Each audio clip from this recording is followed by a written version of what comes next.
Bonjour tout le monde et bienvenue à Marina Gousseff que j'ai le plaisir de vous présenter, que certains d'entre vous connaissent puisqu'elle elle a fait une partie de ses études à la Sorbonne chez nous. Donc nous avons eu voilà, le plaisir de l'avoir comme étudiante. Marina Gousseff est normalienne et elle a fait, enfin je citerai ses 2, ses mémoires de master qu'elle a réalisées en Sorbonne, qui portaient tous les 2 sur l'œuvre de Wassily Grossman, d'où, voilà heu, le thème, choisi pour, cette intervention.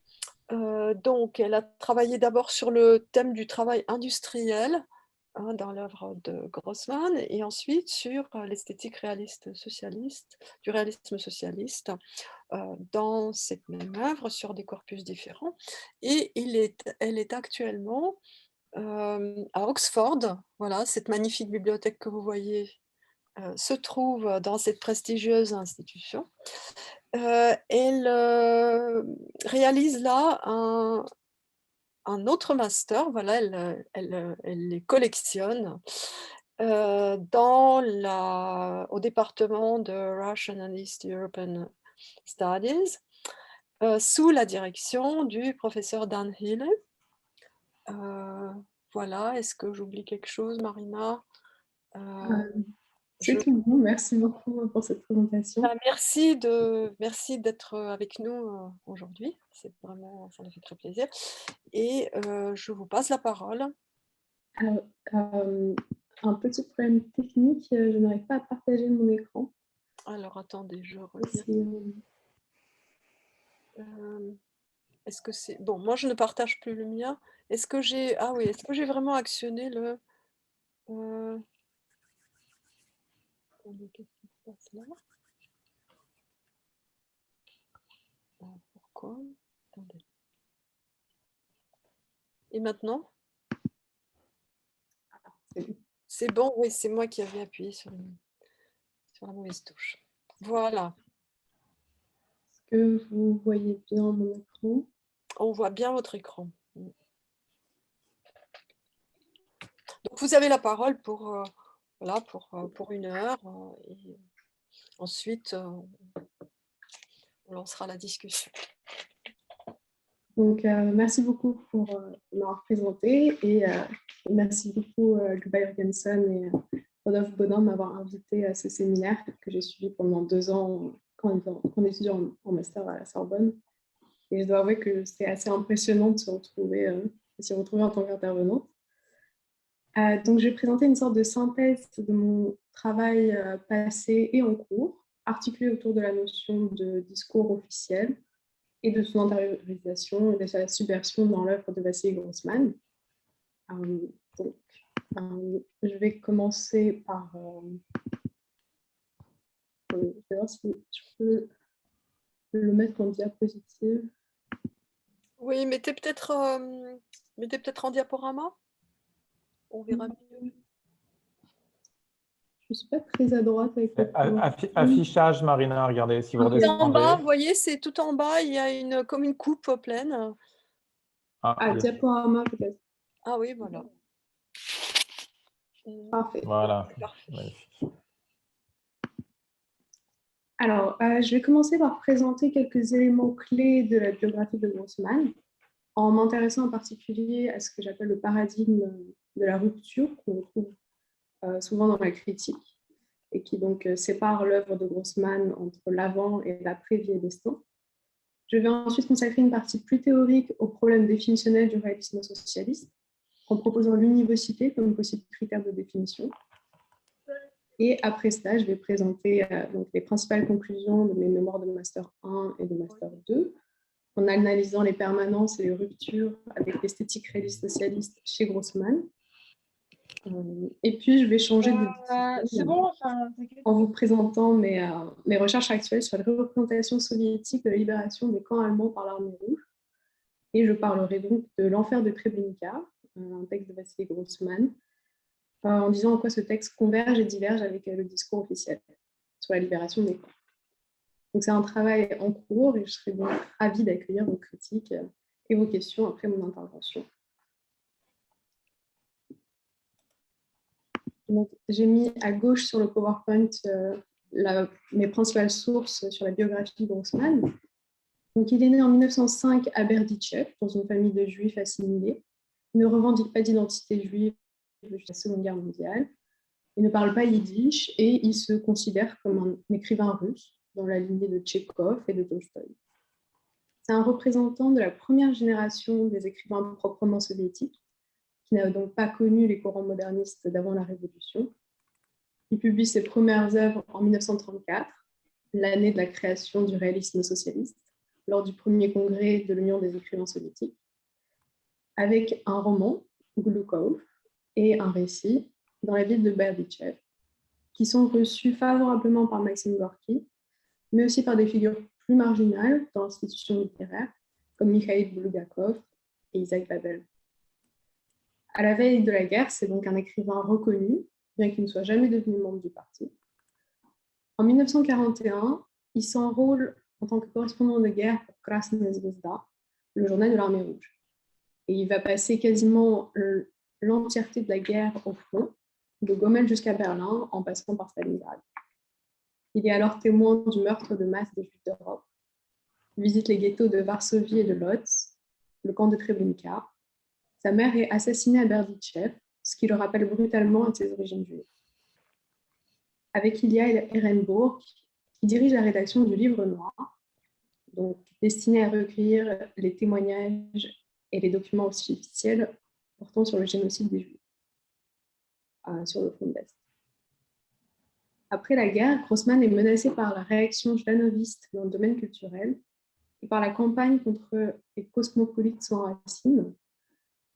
Donc le Livre Noir est interdit de publication en 1947 et Salomon Nichols, le président du comité antifasciste juif, qui chaperonne la rédaction du Livre Noir, est assassiné en 1948.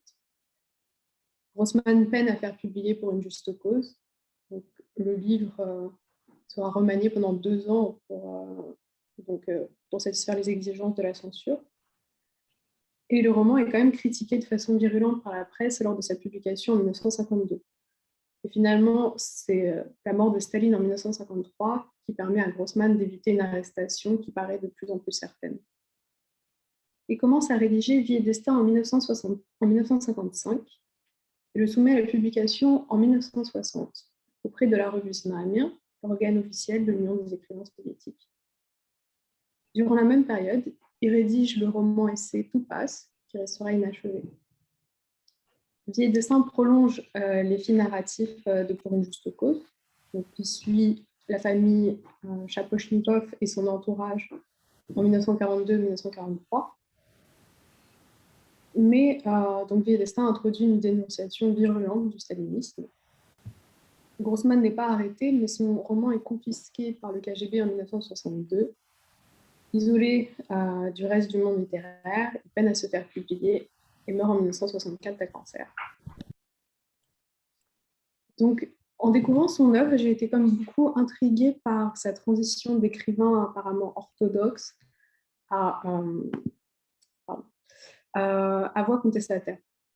Ce que j'appelle le paradigme de la rupture lie sa trajectoire politique à son évolution esthétique, séparant sa vie et son œuvre en deux, avec Vie et Destin pour tournant.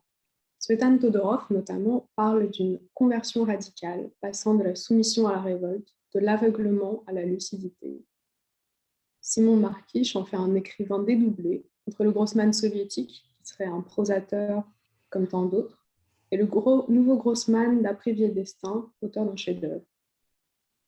Et donc, ce paradigme est contestable sous 2 aspects. Donc, premièrement, aucun document de la main de l'auteur qui montrerait comment il aurait appréhendé et théorisé son revirement politique n'a été retrouvé. Ce qui fait que toute analyse qui prendrait comme fondement donc cette rupture ne peut que se fonder sur des hypothèses biographiques. On peut supposer que cela fut un processus progressif, fruit de multiples facteurs, notamment la personnalité de Grossman, telle qu'elle est présentée par son ami Simon Lepkin, caractérisée par la droiture et la rigueur morale. L'espoir, partagé aussi bien par un certain nombre d'intellectuels que par des citoyens ordinaires, que la Seconde Guerre mondiale allait mener à une libéralisation durable du modèle soviétique. On peut aussi évoquer l'hypothèse de Todorov, qui affirme que la découverte de sa judéité durant la guerre aurait mené Grossman à adopter un humanisme universaliste. Dans Tout passe, par exemple, il met sur le même plan la persécution des Juifs par les Allemands et les souffrances des paysans ukrainiens durant la collectivisation. Donc, deuxièmement, en ce qui concerne l'évolution esthétique de l'œuvre de Grossman, le schéma binaire de la rupture ne fait pas l'unanimité. Donc, j'ai mis encore une fois sur le PowerPoint les références bibliographiques dont je vais parler maintenant. Hazanov définit le réalisme socialiste comme une continuation du réalisme russe et français du XIXe siècle et estime l'aspect idéologique comme secondaire, ce qui le mène à considérer Vie et Destin comme un roman réaliste socialiste. Lipovetsky voit dans Vie et Destin du réalisme socialiste à visage humain. Luba Jürgenson et Cécile Rousselet inscrivent également le Grossman tardif dans l'héritage de la doctrine officielle. Et donc, l'appartenance des premières œuvres de Grossman au réalisme socialiste fait également débat. Solzhenitsyn et Etkin considèrent tous deux pour une juste cause comme un ouvrage exemplaire du réalisme socialiste, ce que contredit Simon Lepkin. On peut donc reprocher au paradigme de la rupture de simplifier les rapports de Grossman au réalisme socialiste, qui sont en réalité constitués d'un enchevêtrement de permanence et de rupture, et aussi de laisser dans l'ombre une partie de son œuvre, comme en témoigne une anthologie intitulée Œuvres, publiée chez Robert Laffont en 2006, qui ne contient que les ouvrages postérieurs à Vie et Destin. J'ai donc choisi durant mon master d'étudier l'évolution esthétique de l'œuvre de Grossman pris dans son ensemble, ce qui m'a permis de l'aborder de façon différente de ce qui est fait d'habitude, étant donné qu'on s'intéresse le plus souvent au contenu idéologique et politique de son œuvre, notamment à la comparaison entre les deux totalitarismes, et non pas aux caractéristiques formelles de ses romans et de ses récits. Donc, les débats concernant le rattachement de Grossman à la doctrine officielle témoignent par ailleurs de l'instabilité de la notion même de réalisme socialiste, notamment en ce qui concerne ses particularités esthétiques. Je vais maintenant faire un point sur les principaux problèmes définitionnels du réalisme socialiste, en me fondant notamment sur les travaux de Michel Couturier. Durant la guerre froide, il fait l'objet d'un traitement partial. Les théoriciens socialistes le présentent comme un phénomène purement esthétique, tandis que les Occidentaux le réduisent à un instrument de propagande. Selon Michel Couturier, les ouvrages de Katrina Clark, The Soviet Novel, publié en 1981, et de Régine Robin, Le réalisme socialiste, une esthétique impossible, publié en 1986, font alors figure d'heureuses exceptions. Donc aujourd'hui, sa définition continue de faire débat, ce qui peut s'expliquer par plusieurs facteurs. Tout d'abord, le manque de précision de la définition originale. Le réalisme socialiste est érigé en méthode de création en 1934. La définition officielle en est donnée dans les statuts de l'Union des écrivains soviétiques, donc reproduite sur le PowerPoint. Aucun cadre esthétique concret n'est préconisé. Le rapport sténographique du premier congrès précise que toute liberté est laissée aux écrivains pour le choix des formes, styles et genres variés, ce qui a donné lieu à une multitude d'interprétations et d'applications. Le modèle tolstoïen prôné par la RAP, l'association russe des écrivains prolétaires, auquel je vais revenir un peu plus tard, ne s'impose que progressivement au cours des années 30. Donc ensuite, comme autre facteur, l'extension du réalisme socialiste au-delà des frontières soviétiques et ses applications variables en fonction des pays, en Europe centrale et orientale, mais aussi en France, par exemple, à travers le travail de Louis Aragon. Et puis, enfin, l'importance de la sphère idéologico-politique qui a mené certains chercheurs, dont Michel Couturier, à remettre en cause l'existence du réalisme socialiste en tant que courant esthétique à part entière, en dehors de la rencontre d'une esthétique réaliste traditionnelle et d'une idéologie qui impose cette esthétique comme obligatoire. Donc, en effet, l'orientation de la littérature réaliste socialiste est fondamentalement didactique. Elle participe au projet de création de l'homme nouveau soviétique. L'action directe du parti et des instances idéologiques est l'un des facteurs déterminant la formation et l'évolution du réalisme socialiste. Et son avènement marque d'ailleurs le début de l'ingérence directe du pouvoir dans la littérature, donc, après un retrait relatif dans les années 20. Le réalisme socialiste n'aurait donc pas eu de contenu positif et se serait affirmé par l'élimination de pratiques jugées incompatibles avec ses objectifs.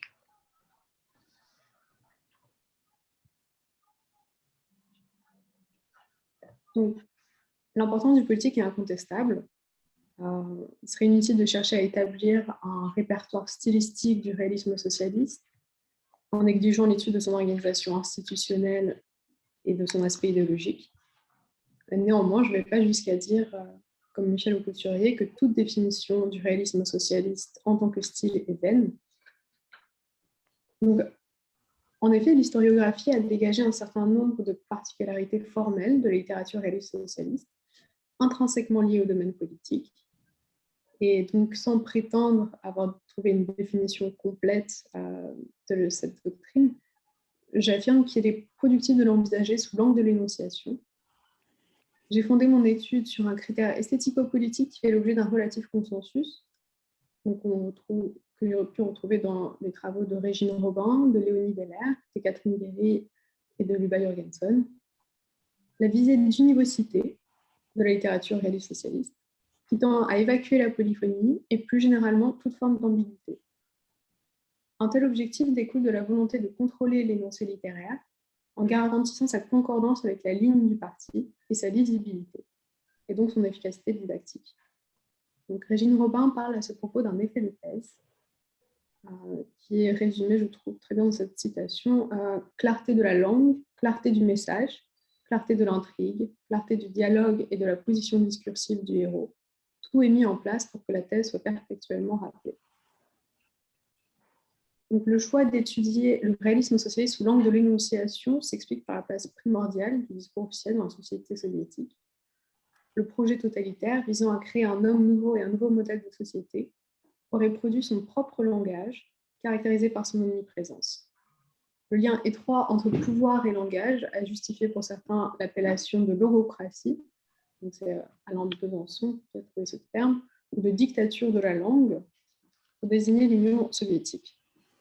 Le discours officiel s'impose comme le seul discours possible, sacralisé, dévaluant tous les autres et ne tolérant aucune ambiguïté, aussi bien au niveau de l'énonciation, parle, qu'au niveau de l'énoncé, quel est le sens du propos.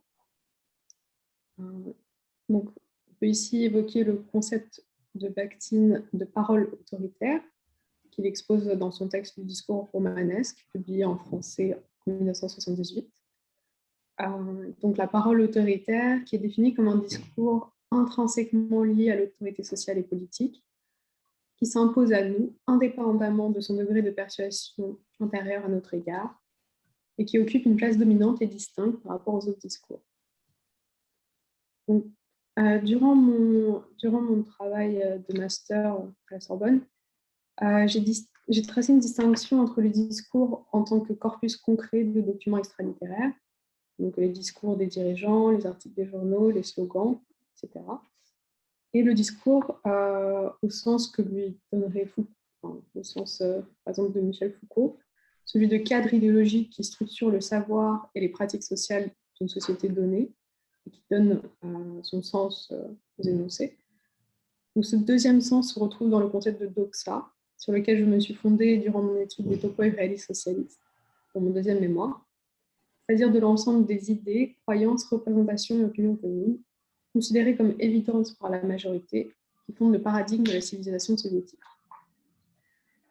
J'ai donc abordé la notion de discours officiel à la fois sous l'angle de l'idéologie et sous celui de ses caractéristiques formelles, qui incluent, entre autres, le kanzleriet, le parler administratif, les euphémismes, les collocations figées, les acronymes, les néologismes, les constructions emphatiques et solennelles, l'emploi extensif du lexique militaire, politique, technique et scientifique, et j'en passe.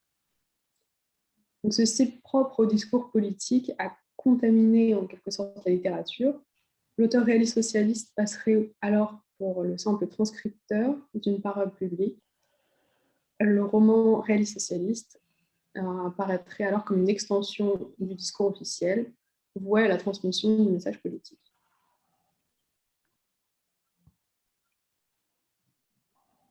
Donc, la visée d'une université de la littérature réaliste socialiste est traduite par l'usage des procédés suivants. Alors, tout d'abord, la recherche de ce que Gorky appelle une littérature de la simplicité et de la lucidité, accessible au plus grand nombre. La langue littéraire est dotée d'un caractère normatif.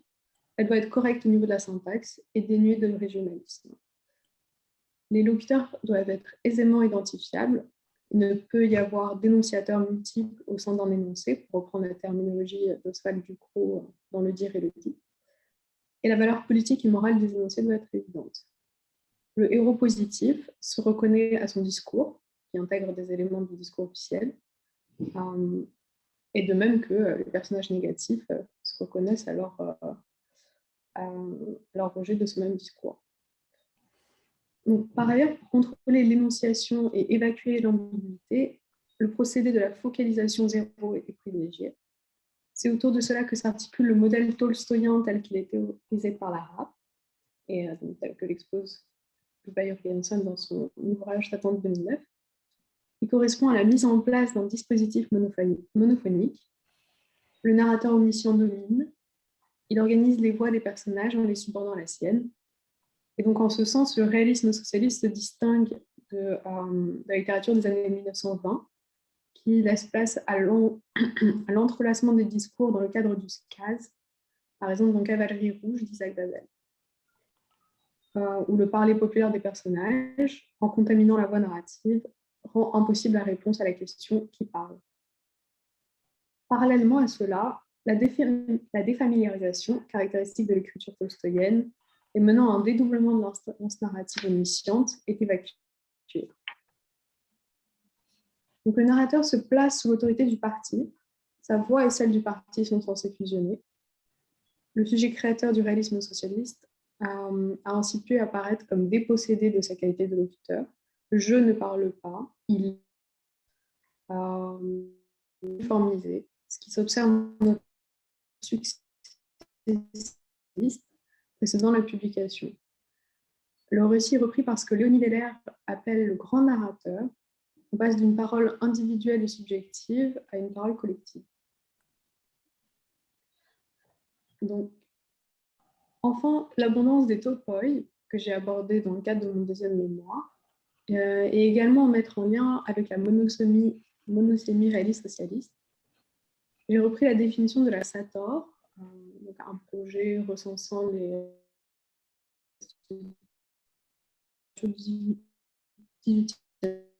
topos narratifs comme une configuration récurrente d'éléments reconnaissables par le lecteur. La signification du topos ne varie pas d'un texte à l'autre. Une occurrence topique renvoie aux occurrences de ce même topos dans d'autres textes. Elle fait donc signe à la fois vers une tradition littéraire,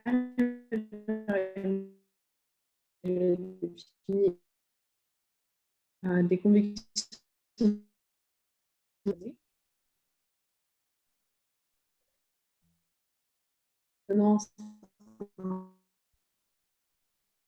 a priori extérieure au texte.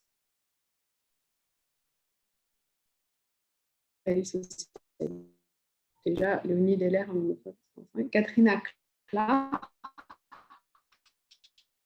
dans son ouvrage The Soviet Novel, fait état d'un processus. La reproduction des modèles prônés par l'institution littéraire a donné lieu à la mise en place d'un système de symboles conventionnels permettant au lecteur de déchiffrer aisément les œuvres. Le roman soviétique, des mythes officiels, un schéma narratif figé, le master plot, reflèterait la conception léniniste du progrès historique. Donc, on peut dire que la visée d'une univocité réaliste socialiste constitue un fantasme. En effet, il ne peut y avoir de véritable monophonie. Comme le démontre Bakhtin, tout énoncé est dialogisé, contenant en lui-même les énoncés antérieurs sur le même objet de discours. Même le plus primaire n'est jamais entièrement univoque. Néanmoins, cela reste l'objet qui doit être pris en tête.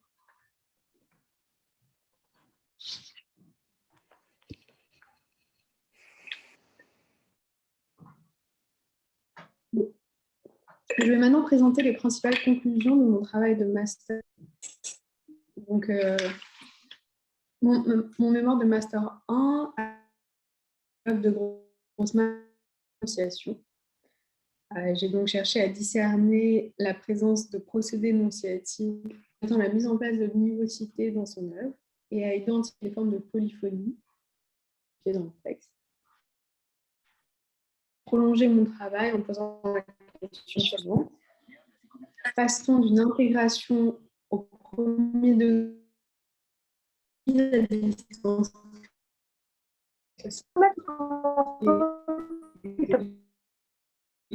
Attendez, arrêtez. Un problème, quelqu'un n'a pas éteint son micro. Alors, je regarde ça. S'il vous plaît, éteignez tous vos micros. Ah ben voilà. Hop. Hop. Ça devrait être mieux. Marina, je profite de cette pause pour vous demander si vous pouvez parfois peut-être parler un tout petit peu plus fort ou plus près de la caméra. Je ne sais pas, de temps en temps, les fins de phrase, de temps en temps, ont tendance à disparaître. Voilà. Bon, je ferme mon micro. Elle est vraiment très, très jolie, cette image. Oui, je trouve qu'elle elle correspond bien à mon propos. D'accord. Je vais essayer de parler plus fort. Je vais donc me restreindre à 2 dimensions de ce mémoire pour rester dans les problématiques du discours officiel et de la visée d'univocité. Donc, comment la conception de la littérature prônée par l'auteur s'oppose-t-elle à la schématisation produite par la visée d'univocité du réalisme socialiste? Et quel est le rôle joué par la rhétorique officielle dans la formation des topoi réalistes socialistes? Donc, je vais maintenant présenter rapidement mon corpus.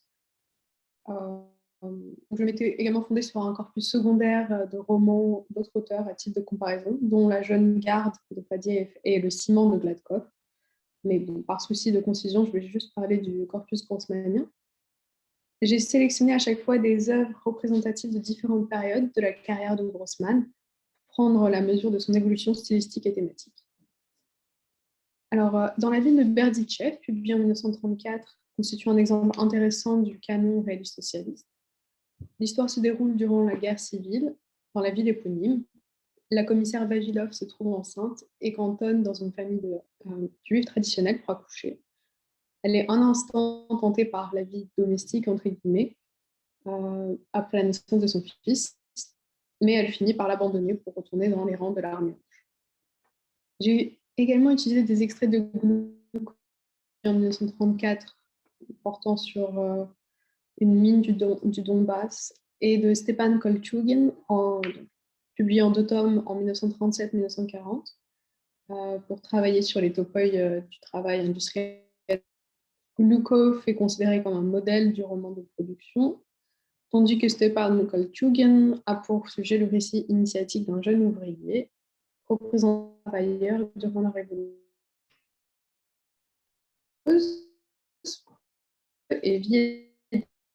Et pour la première fois à Lausanne en 1980 et en 1989 en URSS, constitue la dilogie grossmanienne.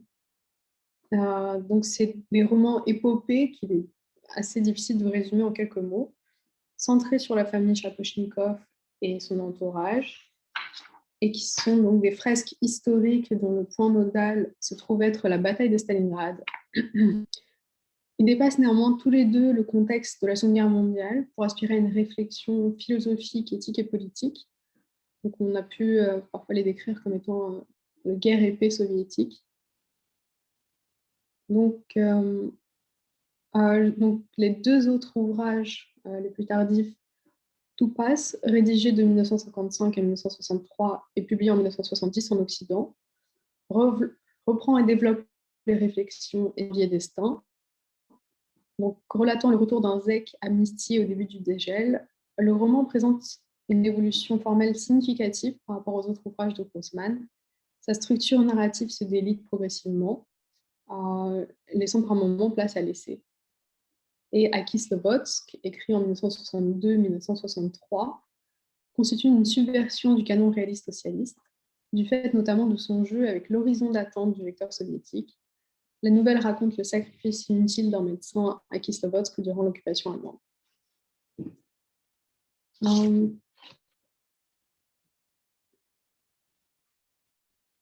Donc, les résultats principaux de mon étude furent les suivants. Donc, on observe un maintien des structures univoques jusqu'à tout passe dans l'œuvre de Grossman. Grossman se revendique dans sa poétique en grande partie de l'héritage de Tolstoï, tel que ce dernier est compris et théorisé par l'institution réaliste socialiste. Le dispositif narratif mis en place dans l'œuvre de Grossman s'apparente donc, il est théorisé par Lara.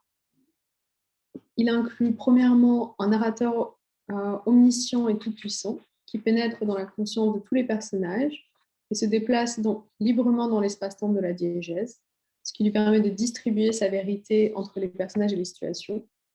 Ce déploiement se fait par le biais de la focalisation zéro, avec des relais de focalisation interne, ce qui donne le sentiment d'une appréhension complète de l'histoire.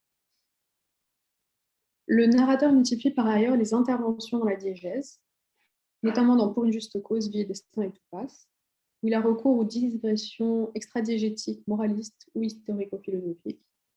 Elles peuvent occuper des chapitres entiers. Donc, il y a par exemple tout un chapitre consacré à l'antisémitisme dans Vie et destin. Ou alors elles peuvent intervenir au mythe, entre guillemets, diégétique.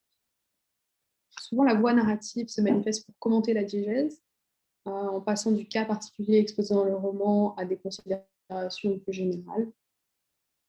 Et donc, on trouve un nombre considérable d'aphorismes, comme par exemple celui que j'ai reproduit sur le PowerPoint dans Pour une juste cause.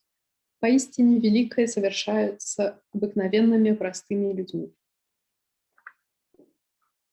Il s'ensuit donc une restriction du champ d'interprétation alloué au lecteur. Le texte tend vers l'univocité afin de permettre la transmission de son contenu idéologique. Donc, Grossman voit en effet dans la littérature une façon de transmettre une vérité, ce qui concorde avec la conception réaliste socialiste, bien que la vérité que cherche à transmettre Grossman diffère de la vérité du parti à partir de Vie et destin.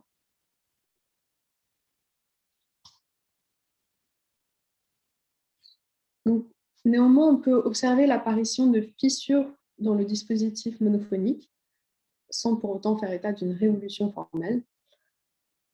Donc, tout d'abord, des phénomènes de dialogisation peuvent permettre d'introduire de l'altérité dans le texte. La focalisation interne et le monologue intérieur permettent de brouiller l'énonciation, dédoublant l'instance narrative sans que la limite entre la voix du narrateur omniscient et la voix du personnage point de vue ne soit clairement définie. Donc, on peut y voir une forme de polyphonie ou au moins d'ambiguïté qui vient porter atteinte à la clarté du dispositif monophonique. Donc, au chapitre 10 de la troisième partie de Vie et destin, des voix secondaires viennent se glisser dans celle du narrateur principal sans être attribuées à des personnages précis. Donc, le narrateur décrivant la veille d'une attaque. Как хорошо участвовать в решающей битве за Родину. Как страшно погибнуть молоденьким. Жить-то, жить хочется. Страшно перед атакой. Donc, on peut également identifier quelques formes de polyphonie bakhtinienne, aussi bien dans Pour une juste cause que dans Vie et destin. Les discours sont mis sur le même plan, sans être hiérarchisés, et donc sans être encadrés par la voix du narrateur-auteur. Cela introduit de l'ambiguïté dans le texte, permettant une résistance à l'effet de thèse, en faisant coexister plusieurs discours sur un même objet. L'exemple est la conversation entre l'officier SS Lys et le vieux bolchevique Mostovskoï dans un camp de concentration allemand, dans la deuxième partie de Vie et destin. Et je vais reprendre ici quelques extraits qu'en fait Cécile Rousselet dans son article de 2017. L'interprétation comme voix tierce s'articulant en voix des deux personnages n'est pas totalement prise en charge par le narrateur, ni assumée par l'un des deux personnages. Le comparatisme totalitaire est véhiculé par Lys, un personnage qui est profondément négatif et qu'il serait malaisé de voir comme une instance du narrateur-auteur. Par ailleurs, la comparaison tracée entre les deux régimes dans le discours de Lys rappelle le motif de la tentation diabolique à laquelle le héros est supposé résister, ce que fait Tolstoï durant leur entretien. Néanmoins, la thèse de Lys est validée par la suite de la diégèse. Mostovskoï, tout comme rejette la lettre d'Ikonikov comme de simples élucubrations d'un esprit faible. Le parallèle entre les communistes et les nazis. Donc, les fissures polyphoniques sont plus nettes à partir de Vie et Destin. Cela se ressent notamment à travers un culte de l'ironie, un procédé qui est cher à Grossman, mais qui est interdit par la censure, comme l'a démontré la traduction anglaise de Pour une juste cause, publiée en 2019 sous le titre Stalingrad, instaure les passages ironiques.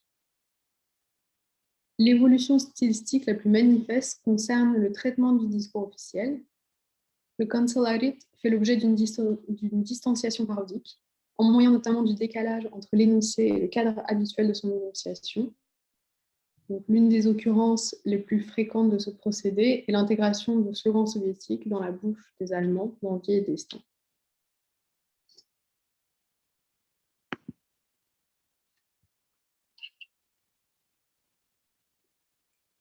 Donc, les topoi réalistes socialistes sont majoritairement intégrés au premier degré dans Pour une juste cause, c'est-à-dire sous une forme peu altérée par rapport à ce qu'on retrouve dans les œuvres canoniques, aussi bien au niveau formel que sémantique.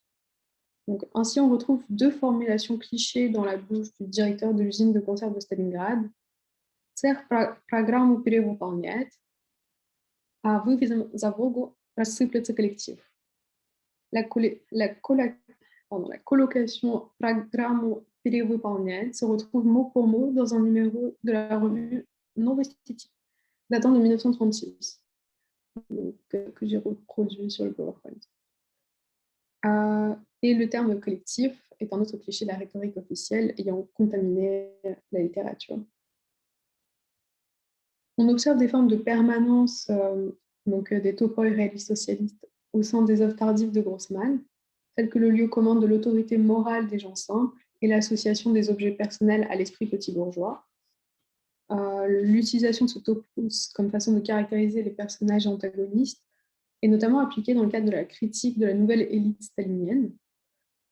Они любили и ценили материальные блага жизни. Казалось, главная трудовая сила их не в идее, не в разуме, а в деловых способностях и хитрости, в мещанской трезвости взглядов. Donc, les formes de continuité sont plus prégnantes sur le plan stylistique, avec le maintien de la rhétorique d'amplification, énumération, hyperbole, et la récurrence de certaines collocations stéréotypées. Grossman continue d'user d'énumération pour susciter un souffle épique, comme on peut le voir sur la citation que j'ai reproduite sur le PowerPoint, qui a été un peu coupée, je crois. Это громада ума, трудолюбия, удалый расчет, рабочего умения, злости. Это духовное богатство народных ребят, студентов, школьников, из десятилеток, токарей, трактористов, учителей, электриков, водителей автотранспорта, злых, добрых, крутых, смешливых, запевалок, громадистов, осторожных, медлительных, отважных, соединиться, сольется вместе, соединившись, они должны победить, уж очень богатые они. Néanmoins, dans Vie et Destin et tout passe, les topoi apparaissent la plupart du temps mis à nu. Donc cette dénudation s'effectue de plusieurs façons. Déjà de façon directe, par leur dénonciation comme étant mensonger dans le discours des personnages et du narrateur-auteur, et ensuite de façon détournée. Donc ils sont décontextualisés Par exemple, les procédés du roman de production, la glorification de la machine, du nouvel âge technologique, l'abondance du lexique technique, sont notamment utilisés pour décrire une chambre à gaz au chapitre 29 de la deuxième partie de Vie et Destin. La chambre à gaz, qui est désignée par le terme neutre de Zdań, est comparée à un grand complexe industriel. Площадка строительства ничем не отличалась от обычных для середины XX века циклопических строек. Sa production, le meurtre de masse, est décrite au moyen d'un lexique technique et scientifique. По принципу турбины построено и это сооружение. Оно превращает жизнь и все виды, связанные с ней, энергии в неорганическую материю. В новом сооружении соединенные принципы турбины, скотобойни, мусоросжигательного агрегата. L'être humain apparaît comme une ressource première, soumise à un processus industriel de transformation, suivant une chaîne de démontage qui achève de le déshumaniser en atomisant le corps. Les topoi sont également mis à nu par la remise en cause de leur univocité, c'est-à-dire lorsque le sens du topoi n'est plus celui qui lui est attribué dans le canon. Par exemple, la signification du topos des mains noires des travailleurs ne se restreint plus à permettre l'identification des héros positifs en dénotant un dévouement au labeur et donc une intégrité morale. Dans tout passe, donc le point aller Korичневыми кулаками d'Ivan Grigorievich, qui devrait l'identifier comme un travailleur, et ses compagnons de route dans le train vers Moscou le reconnaissent d'ailleurs comme tel. Ты папаша не сердись, не выполняйте вы трудового долга, а государство к вам. Mais Ivan n'est pourtant ni un ouvrier ni un paysan, mais un étudiant appartenant à l'intelligentsia qui fut condamné au camp durant la Grande Terreur. Au lieu de renvoyer au travail de la terre ou à l'usine, ses mains apparaissent comme une marque de son passé de travailleur forcé. Du lecteur, le pacte de lecture est déconstruit, les topoi sont assis mis à nu et les schémas de pensée qu'ils reflètent, automatisés et intériorisés, sont rappelés à l'intention du lecteur. Il prend connaissance du décalage entre la doxa soviétique et la réalité et de sa propre intériorisation de la doxa. Donc, j'ai également tiré un certain nombre de conclusions d'ordre plus théorique sur l'articulation entre topoi et discours officiel. J'ai constaté la grande influence du discours officiel sur la composition des topoi réalistes socialistes, aussi bien d'un point de vue formel que thématique. Donc, ils ont pu servir jusqu'à un certain point à littérariser les messages du pouvoir. J'ai observé notamment que le canon réaliste socialiste, en tant que réservoir de topoi, évolue parallèlement au changement dans le discours officiel sur le travail. Donc, toutefois, il ne s'agirait pas de réduire les lieux communs et le canon réaliste socialiste à une transcription des messages de la propagande dans la littérature. Les topoi réalistes socialistes trouvent leurs racines non seulement dans le discours officiel soviétique, mais aussi dans des motifs et des schémas du réalisme du XIXe siècle, de la littérature vieux russe et même du modernisme. Boris Groys, notamment dans The Total Art of Stalinism, avance la thèse selon laquelle le réalisme socialiste serait l'œuvre d'une élite culturelle ayant intériorisé l'expérience avant-gardiste. Et donc, les lieux communs permettent d'inscrire le réalisme socialiste dans une tradition littéraire nationale et même internationale. La reprise des lieux communs du réalisme du XIXe et des genres populaires a pu, dans une certaine mesure, relever d'une sélection voulue par le pouvoir politique, des formes et des images connues par les masses et donc immédiatement intelligibles, faciliterait la transmission du message idéologique. Mais la culture, qu'elle soit moderniste ou démocratique, des écrivains a également pu y contribuer, de la même façon que la demande d'un lectorat tout juste alphabétisé, désireux de trouver une littérature accessible. Les lieux communs réalistes socialistes se trouvent donc au centre d'un réseau complexe de rapports institutionnels, d'influences artistiques et de systèmes symboliques. Il serait plus juste de les considérer comme une émanation de la doxa soviétique, témoignant de ses valeurs et de ses postulats, mais aussi comme un moyen de générer ces mêmes valeurs et postulats. Leur spécificité résiderait dans la poussée à l'extrême de la monosémie. Ils apparaîtraient comme des symboles constituant un système aisément reconnaissable par le lecteur. Cela a pour cause l'institutionnalisation du réalisme socialiste. Les écrivains étaient appelés à reproduire un canon constitué d'œuvres désignées par l'institution, ce qui a mené à une forme de standardisation. Donc, je vais maintenant achever ma présentation en introduisant mes recherches en cours sur les représentations de la libération des camps allemands par l'armée rouge au discours officiel soviétique. Donc, je suis partie de la constatation de la quasi-absence de cet événement dans le mythe russe actuel de la Grande Guerre patriotique, malgré l'importance du rôle joué par l'armée rouge, qui est donc la première à avoir pénétré dans un camp d'extermination en juillet 1944, le camp de Majdanek, près de Lublin, et qui a également libéré Auschwitz le 27 janvier 1945. Par ailleurs, les articles des correspondants de guerre soviétiques constituent les premiers récits de la libération des camps à être publiés, ce qui quand même motive leur étude. J'envisage mon mémoire de master comme une première étape pour essayer de comprendre l'effacement de cet événement dans la mémoire collective russe et le discours poutinien. En me fondant sur une sélection d'articles publiés dans la presse soviétique en 1944-1945, de documents officiels, notamment des rapports de la commission extraordinaire de l'État chargée d'enquêter sur les crimes nazis, et d'égaux documents des soldats et officiers soviétiques, je pose donc les questions suivantes. Comment la libération des camps allemands a-t-elle été représentée dans les médias officiels en 1944-1945 et dans quel but?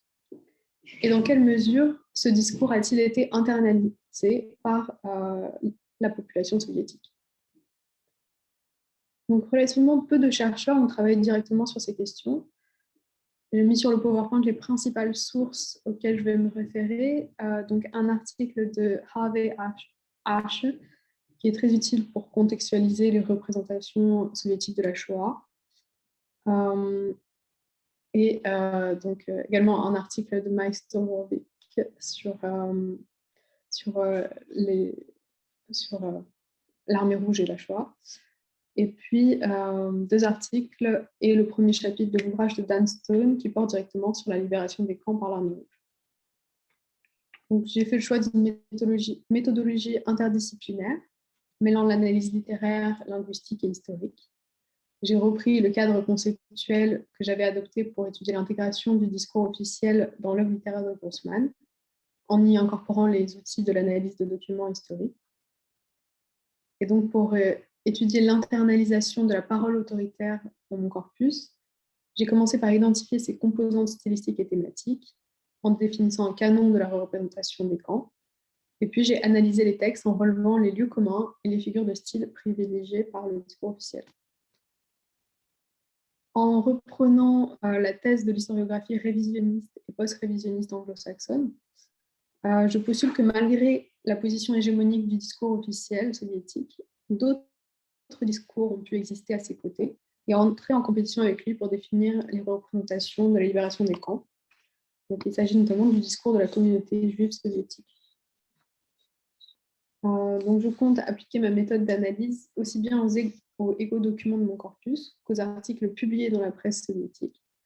Donc, les années de guerre ont en effet été marquées par un relatif allègement de la censure. Les journalistes avaient donc une plus grande marge de manœuvre et n'étaient plus réduits au rôle de porte-parole du régime.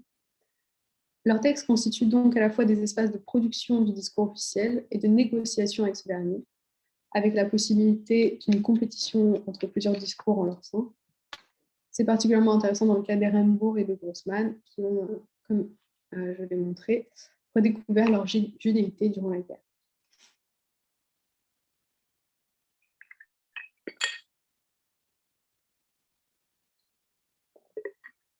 Donc, je vais à présent prendre l'exemple de l'enfer de Treblinka, Treblinski Ad en russe, comme donc, pour étudier cette négociation avec le discours officiel, en présentant successivement les convergences et les divergences entre le texte de Grossman et les représentations canoniques de la libération des camps.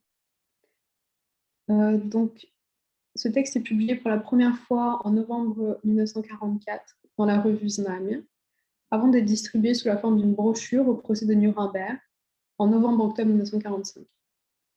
Treblinka a été l'un des camps de l'action Reinhard, dans lequel périrent plus de 8080 juifs, 880 juifs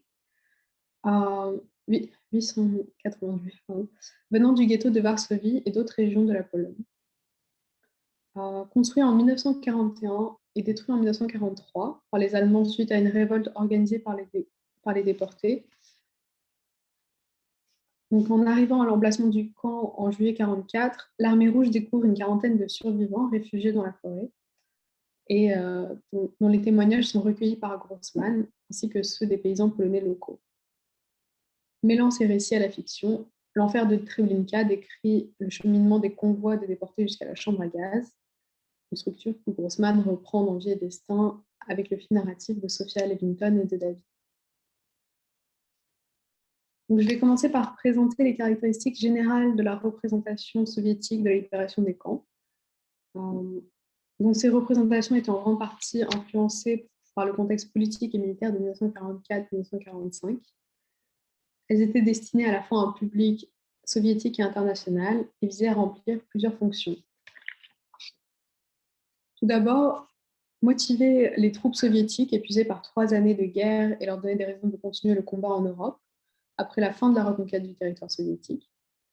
Anita Kondoyanidze place ainsi la libération des camps dans le cadre du discours de propagande sur les atrocités nazies, dont le but était d'inspirer la haine et le désir de vengeance contre l'ennemi afin d'assurer le soutien de la population soviétique à l'effort de guerre.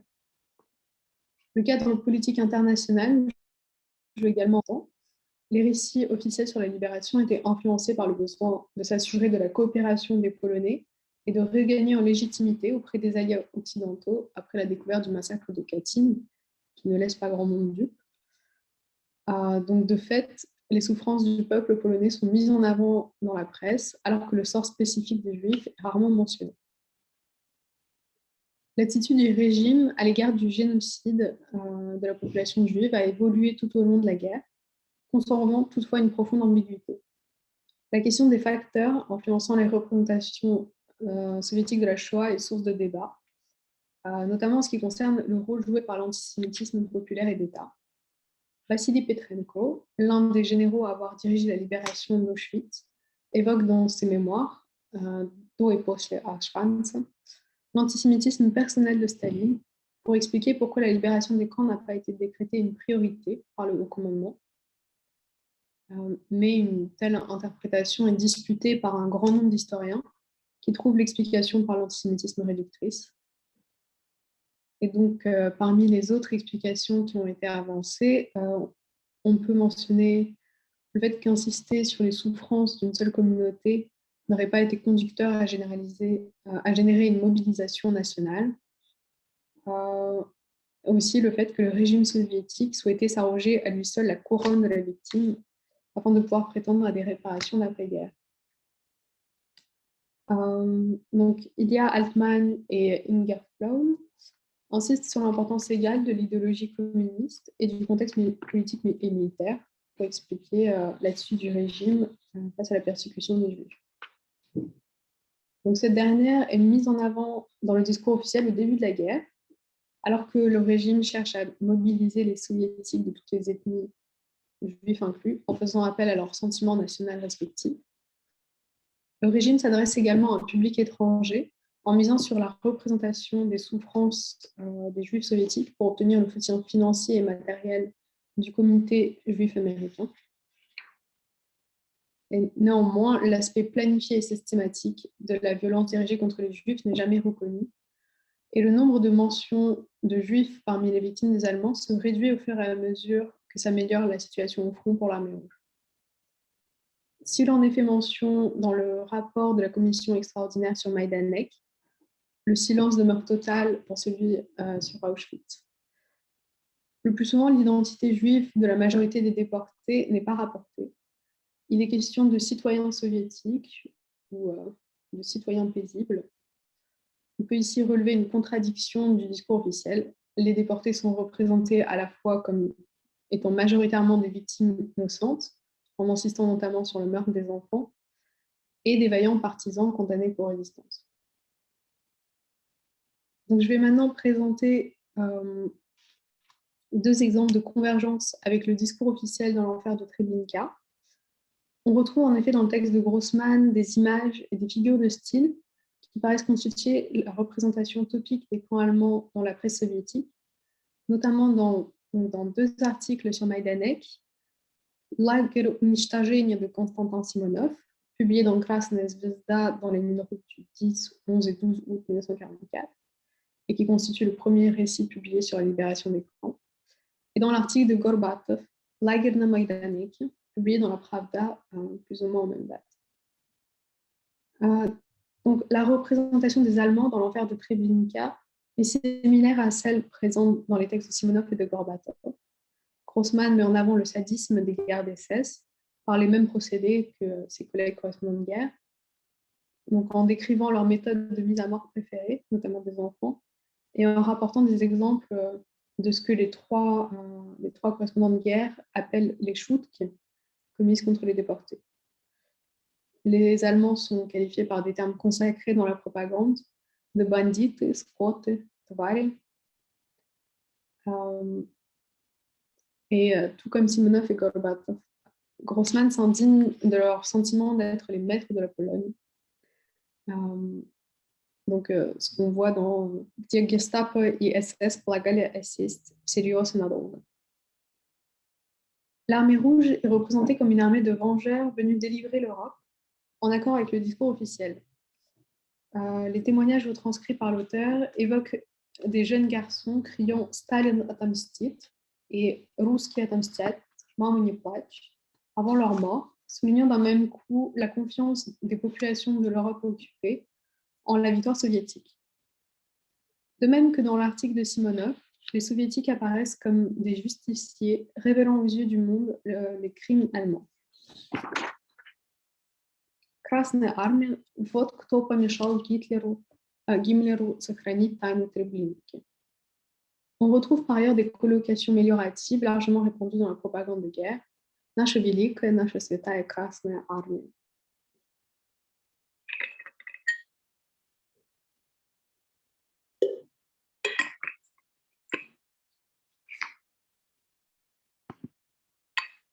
Donc, le texte de Grossman diverge cependant de façon fondamentale en ce qui concerne la représentation du génocide juif.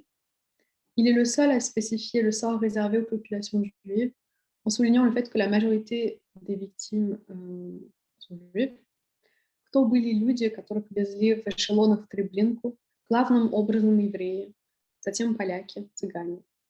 Simonov, quant à lui, insiste sur la diversité des nationalités représentées par les déportés, en soulignant que la majorité des victimes étaient polonaises, et sur leur persécution pour raisons politiques et non ethniques. On retrouve le même genre de discours dans l'article de Gorbatov. Le texte de Grossman se singularise également par la mention de la nature systématique et planifiée du meurtre de masse. По-видимому, это заключение в гетто явилось первой, предварительной части гитлерского плана истребления евреев. On voit par ailleurs dans ce texte naître une idée chère à Grossman, relevée par Tsvetan Todorov, donc la fusion du sort du peuple juif avec celui de l'humanité. Все они, эти ушедшие в небытие, сохранили навечно самое лучшее имя, которого не могло втоптать в землю свора Гиммлеров, имя человека. В этих эпитафиях история напишет «Здесь спит человек». Donc, je vais finir cette partie de mon exposé en proposant quelques perspectives d'ouverture. Donc, il est assez étonnant qu'un tel texte ait passé la censure et même été distribué à Nuremberg, alors même que toute mention de la persécution des Juifs était exclue du discours officiel, surtout après 1945. Et je vais également souligner le fait que l'enfer de Treblinka reste un texte publié, ayant passé l'état de la censure, et qu'il est également intéressant d'étudier les carnets de guerre de Vassili Grossman, rédigés durant ses années sur le front, qui constituent un autre espace d'expression, possiblement plus libre. Et donc, en effet, les carnets contiennent des éléments que l'on pourrait considérer comme subversifs, sans toutefois dire que ce sont une œuvre de dissidence, mais qui leur a sûrement valu de ne pas être publié jusqu'à la perestroïka. Grossman construit une représentation héroïque du Frontavik, notamment du militaire du rang, ce qui n'empêche pas de noter les cas de pillage et quelques allusions au viol commis lors de l'entrée des troupes soviétiques en Allemagne. Et son attitude est d'autant plus critique à l'égard des hauts gradés qu'il traite volontiers avec ironie pour leur incompétence. Et donc dans les derniers carnets, Grossman note des informations sur les conditions de vie dans les ghettos de Varsovie et de Lodz et le massacre des Juifs soviétiques. Il évoque Treblinka dans le carnet numéro 14. Et donc ce corpus d'égo-documents permet de montrer l'évolution de l'intérêt que porte Grossman à la question juive. Durant les premières années de sa guerre passée au front, il s'y intéresse très peu, donc sans relever d'informations particulières à leur égard. Sa perspective change au fur et à mesure de la découverte des massacres commis par les Allemands. Il s'efforce de quantifier l'ampleur du désastre. Евреев в Польше было 3 130 000 человек. В Варшаве при населении было... On peut supposer que cette prise de notes, attentive aux détails et s'appuyant en grande partie sur les témoignages des survivants, se fait dans le cadre de la collecte de documents destinés à la rédaction du livre noir. Cette attention particulière au génocide juif est donc en rupture avec le discours officiel. Et ici, c'est d'autant plus polémique que Grossman fait référence à la collaboration de la milice ukrainienne. Казнь осуществлялась руками украинской полиции. Donc, pour conclure mon exposé, j'aimerais évoquer la question de la mimésis chez Grossman, qui pourrait contribuer à expliquer donc cet enchevêtrement de permanence et de rupture avec le réalisme socialiste, tel que je l'ai présenté durant mon exposé. La rupture politique, explicitée à partir de Vie et Destin, ne mène pas à une rupture nette au niveau de l'esthétique. Grossman appartient à la catégorie des écrivains critiquant le système à travers l'héritage de la littérature officielle. Le modèle stalinien n'est pas rejeté parallèlement au stalinisme par Grossman, mais sa nature univoque est remise en cause dans certains passages par l'introduction de diverses formes d'ambiguïté. Cette ambiguïté est à en mettre en lien avec la conception de l'auteur de la mimésis, de la vérité et de la réalité. Une œuvre doit être vraie, et pour être vraie, elle doit refléter la réalité. Pour Grossman, la vérité est universelle, une et indivisible. Une œuvre vraie reflète dans toutes ses dimensions une réalité qui est complexe, parfois contradictoire. On peut parler de la volonté d'un retour au réalisme. Grossman est loin d'être le seul à revendiquer. Donc, en effet, la prétention à la mimésis du réalisme socialiste a souvent été remise en cause. Décrire la réalité dans son développement révolutionnaire, cela implique de montrer le monde socialiste non pas tel qu'il est, mais tel qu'il devrait être. Catherine Guéry le résume parfaitement en disant que la sphère référentielle est une sphère utopique. La mimésis ne reproduit pas une réalité extérieure, mais un modèle idéologique du monde. La remise en cause des lieux communs du travail par Grossman peut s'expliquer de plusieurs façons. Elle procède en premier lieu du rejet par l'auteur du système de valeurs intégré dans la doctrine soviétique. Elle est également motivée par une conception de la littérature, notamment du roman apparu au XIXe siècle, en faisant un espace de dénonciation des injustices sociales qui seraient tues dans le discours officiel. Enfin, elle s'explique par le fait que les topoi, monosémiques et simplificateurs par nature, ne permettent pas l'écriture mimétique dont se revendique Grossman, qui restituerait la réalité dans toute la force de sa complexité et de ses contradictions. La méfiance face à la schématisation apparaît déjà dans Pour une juste cause, qui ne contient pas de héros positifs à proprement parler. Cela ne veut pas dire que la généralisation disparaît tout à fait de son œuvre. Elle intègre l'ambiguïté et la contradiction. Le topos se transforme alors en type, tel que l'entend le réalisme. Il n'apparaît plus comme un symbole au sein d'un système conventionnel, mais comme une façon de restituer des expériences communément partagées, en montrant les multiples facettes. Donc, il en va ainsi du topos de l'intention sociale et professionnelle des fils d'ouvriers et de paysans, le bouleversement de la hiérarchie sociale et l'accès des prolétaires à de nouveaux métiers est une réalité historique qui, contrairement à ce qui est représenté dans la littérature réaliste socialiste, a eu une multitude d'implications, bonnes et mauvaises, que l'auteur restitue dans Vie et Destin. Voilà. Je vous remercie pour votre écoute et je suis prête à accueillir vos questions. Merci Marina. Peut-être que vous arrêtez le partage d'écran pour qu'on puisse Oui. voir tout le monde. Voilà. Eh bien, la parole est à la salle, si je puis dire.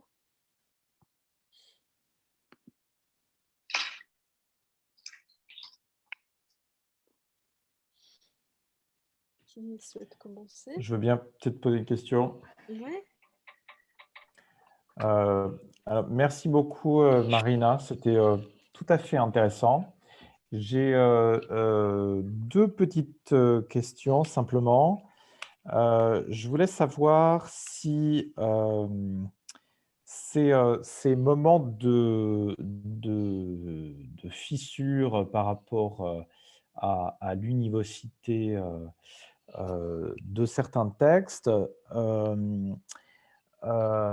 apparaissaient par exemple dans la dimension intratextuelle et non pas intertextuelle de son œuvre. C'est-à-dire que, si j'ai bien compris, on voit de temps en temps apparaître des espèces de mise à distance de certains clichés, aussi bien au niveau des motifs que du langage, qui renvoient au discours officiel. Donc ça, j'ai bien compris, mais et ça pourrait peut-être aider à répondre à la question de la chronologie de son regard sur le réalisme socialiste. Est-ce qu'on trouve des moments où cette mise à distance concerne des topoi que lui-même a utilisés et qui seraient suffisamment spécifiques pour que l'on reconnaisse tel ou tel motif qu'il aurait utilisé dans une œuvre antérieure de son propre corpus? Ça, c'est ma première question. Et la deuxième question, elle concerne donc votre travail en cours. Hein, et donc, c'est tout à fait passionnant. Je vous félicite, c'est vraiment formidable. Donc, certains de ces textes écrits sur la découverte des camps ont fait l'objet d'une circulation pour notamment à destination d'un public extérieur au public soviétique, comme vous l'avez dit, si j'ai bien compris. Est-ce que ça a donné circulation pour le procès de Nuremberg? Est-ce qu'il y a eu une circulation peut-être un petit peu plus large? Est-ce que ce texte, par exemple L'Enfer de Treblinka ou d'autres textes littéraires, ont été traduits dans des langues occidentales pour être publiés, par exemple, dans des revues littéraires ou des journaux pro-soviétiques communistes en Occident, fin 44 ou en 45? Merci Marina. Merci beaucoup pour votre question. Alors, pour la première question, donc, au niveau de la polyphonie,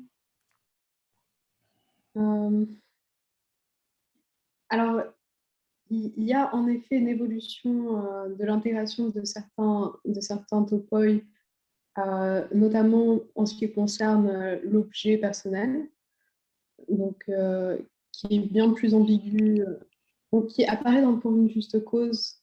Je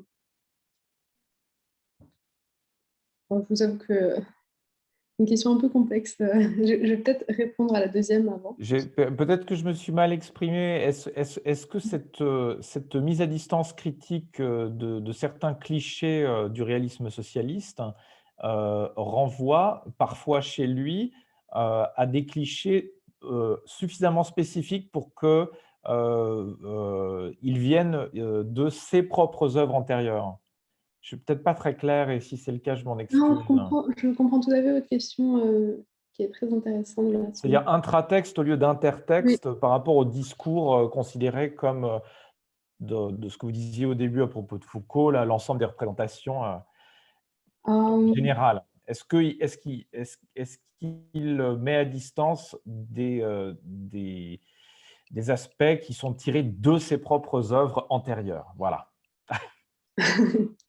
D'accord, Mais c'est vraiment clair c'est maintenant. pas- Alors, j'ai pas de réponse immédiate comme ça. Euh, alors, je sais qu'il a reproduit de façon très au premier degré les topoïs du roman de production d'Anglo Chaos. Malheureusement, j'ai pas eu accès entièrement à cause de la pandémie, parce que le seul exemplaire était dans la bibliothèque imeni Lenin à Moscou, et malheureusement pas eu accès. Mais alors après, je ne sais pas si c'est une sorte de critique de son œuvre antérieure, ou si ça peut être plutôt envisagé comme une mise à distance du topoi intertextuel, comme vous dites. Mais oui, il faudrait que je travaille plus en profondeur sur ces types de textes pour pouvoir répondre à votre question. Et pour la deuxième, donc l'article notamment de Simonov a été traduit dans presque une dizaine de langues et diffusé très largement. Et ce qui est très intéressant, c'est qu'il a été reçu de façon très sceptique par les alliés occidentaux qui qui y voyaient peut-être une façon des soviétiques de détourner l'attention du massacre de Katyn, ou en tout cas qui était assez sceptique dans ce propos, et qui aussi y voyaient une sorte de façon de régler leur compte avec les Allemands, mais qui n'arrivaient pas à prendre l'ampleur en fait de ce qui était décrit, jusqu'à ce que les troupes britanniques entrent elles-mêmes dans les constitués plus à l'ouest. Donc, je crois que Alexander Ver en parle, qui a suivi l'Armée rouge en tant que correspondant de guerre et qui est entré dans certains camps, et qui ensuite s'est vu refuser son article par la BBC. Donc voilà. Merci Marina. Rajouter que l'enfer de Treblinka a été aussi traduit en plusieurs langues et a circulé. Bon, Marina a cité le procès de Nuremberg où il a été apparemment présenté, donc forcément plusieurs langues, mais il y a aussi une édition, il y a plusieurs éditions françaises. Il y a plusieurs éditions françaises, notamment une qui a été publiée effectivement par Messidor, je crois, enfin par une maison d'édition communiste, qui était donc voilà, c'est dans le volume qui s'appelle Gott der Weine. Il y a eu une réception donc de ce texte dans l'opinion française qu'on peut un petit peu essayer de reconstruire ou Oui, je pense. Ouais. D'accord. Et une réception littéraire ou uniquement une réception politique? Peut-être c'était trop grave pour que... Ouais, je ne connais pas de réception littéraire. D'accord. Alors bon, indirectement, bon, mais je laisse parler Marina parce que Ouais. Non, je pense que j'ai pas grand-chose de plus à rajouter. J'ai pas encore eu l'occasion de vraiment me pencher sur la réception internationale. Alors pour la réception littéraire de Simonov, on peut citer, enfin, il semblerait que Fugue de mort de Célan, que Célan dans Fugue de mort se soit inspiré de Simonov justement, et d'un de ses poèmes sur la découverte des camps, qui est paru immédiatement après. Voilà, je ne connais pas de... Mais merci pour toutes ces questions. Enfin, je ne vois pas de réception littéraire immédiate de l'enfer de Treblinka, mais c'est bon, c'est sûr que c'est un texte qui a circulé. Merci. Donc je pense qu'il a plutôt contribué, voilà, ça a été c'était reçu comme une forme de preuve, en fait, hein, comme un témoignage, une attestation de la découverte des corps. Je me tais. Voilà. La question sur l'intra-textualité est extrêmement intéressante. Il faudrait... voilà. Après, c'est parfois compliqué. Je pense que ce que Marina a bien montré, c'est que justement, ces clichés excèdent finalement... en fait, ne portent pas nécessairement l'estampille octoriale. Et donc, c'est parfois difficile d'identifier le procédé de distanciation. S'agit-il d'une distanciation par rapport à sa propre œuvre ou par rapport à l'ensemble voilà, par rapport à... Donc, finalement, l'un implique l'autre d'une certaine façon. Je pense que, par exemple, dans Kislovodsk, que Marina a évoqué, lorsque la figure du héros positif est complètement déconstruite, ou plutôt du héros négatif, enfin, les deux, voilà, ce clivage est complètement, explose complètement. C'est sûr que c'est une sorte de travail de sape des schémas du réalisme socialiste. Après, est-ce que Grossman déconstruit ses propres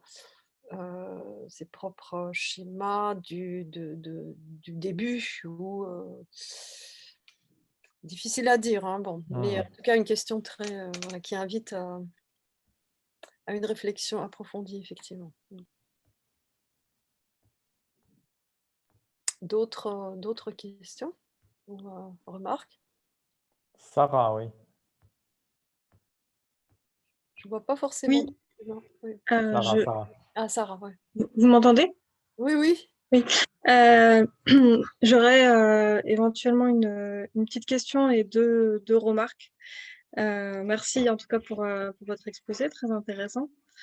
Donc, ma question, ce serait quand vous parlez d'une divergence chez Grossman avec le discours officiel par rapport à sa mise en exergue du génocide juif. Ma question, ce serait à quel point cette divergence était consciente, c'est-à-dire à quel point au moment où il écrit, il y aurait des directives plus ou moins claires et intégrées par les auteurs de l'interdiction de mentionner la spécificité juive des victimes. Ou bien est-ce que c'est pas cet aspect qui vous intéresse, mais simplement le résultat, on va dire.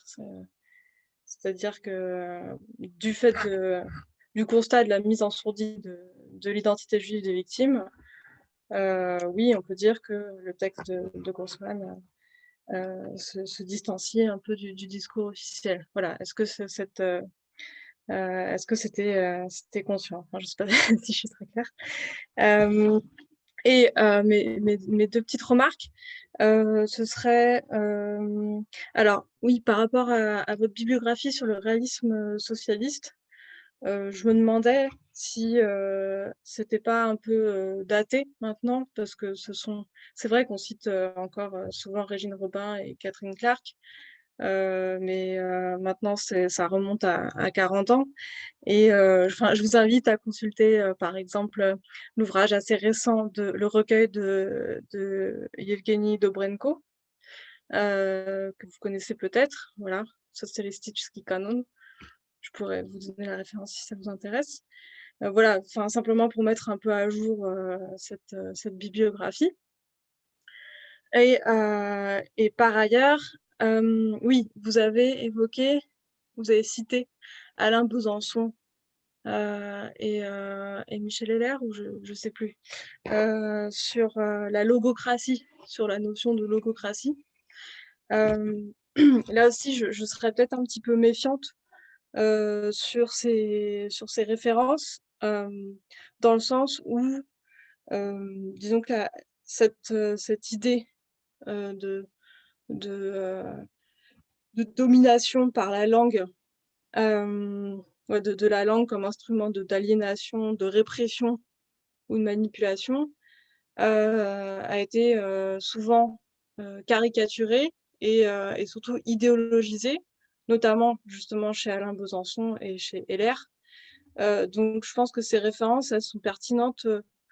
Elles seraient pertinentes que dans la mesure où où vous auriez envie de les étayer.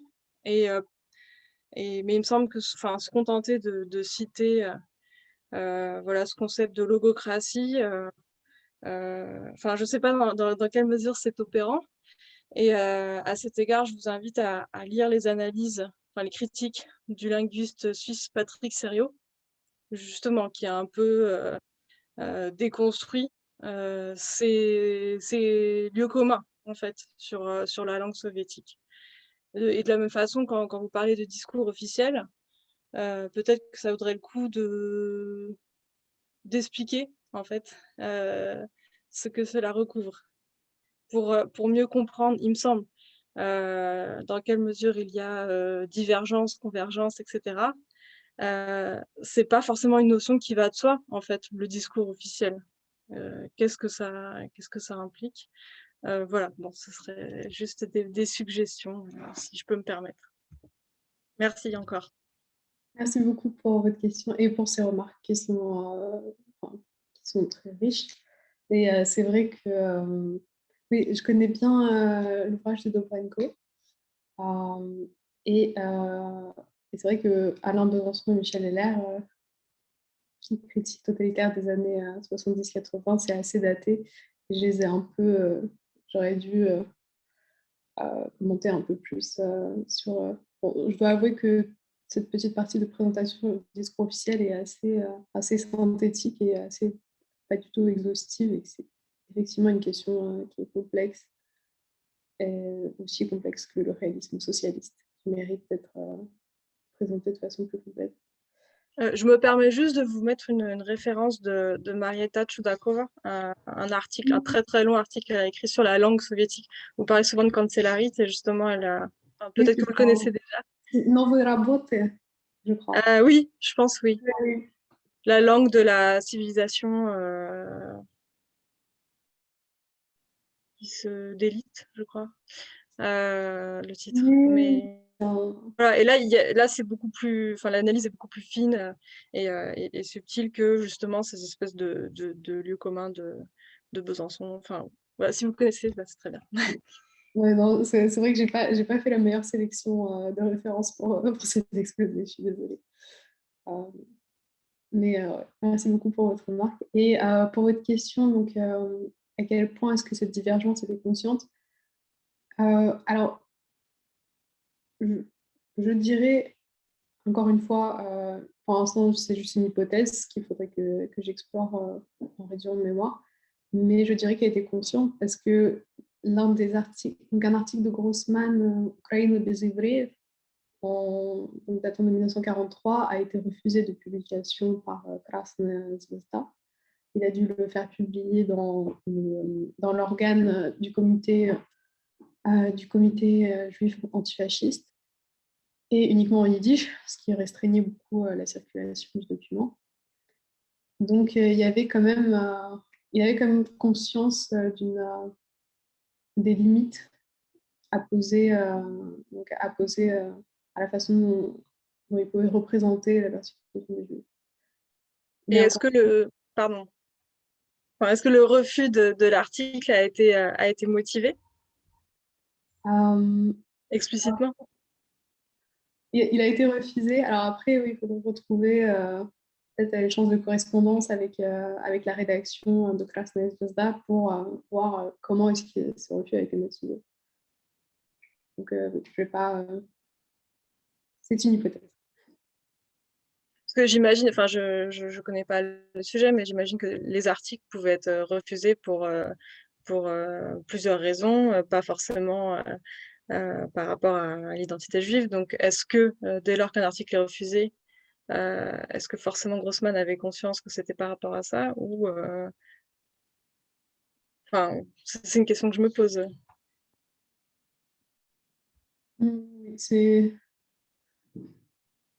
Je suppose qu'une réponse pourrait se trouver dans la correspondance avec avec le rédacteur en chef de Krasnez Dozda. Après, bon, je suppose, enfin, les articles étaient refusés en général. Oui. Je ne vais pas donner d'affirmations sans pouvoir les fonder, mais je pense que ça peut, enfin, la réponse à cette question peut se trouver dans la correspondance. Est-ce que je peux intervenir? Bon, ce n'est pas sûr qu'on trouvera dans la correspondance la réponse, parce que les refus n'étaient pas toujours motivés de manière... voilà, toutes les motivations n'étaient pas forcément exposées dans la correspondance. En revanche, voilà, on peut peut-être supposer que le contexte en 43 permettait voilà, de savoir qu'il faut mettre en avant certaines choses plutôt que d'autres.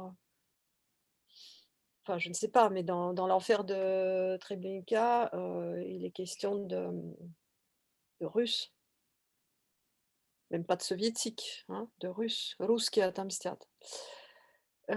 Donc, c'est pas un hasard. C'est certainement pas un hasard. Voilà. Après, ces choses-là n'étaient pas forcément... voilà, il n'y avait pas d'interdiction formelle de parler des Juifs. Ces choses-là étaient effectivement dans l'air. Il fallait se repérer au flair. Hein. Et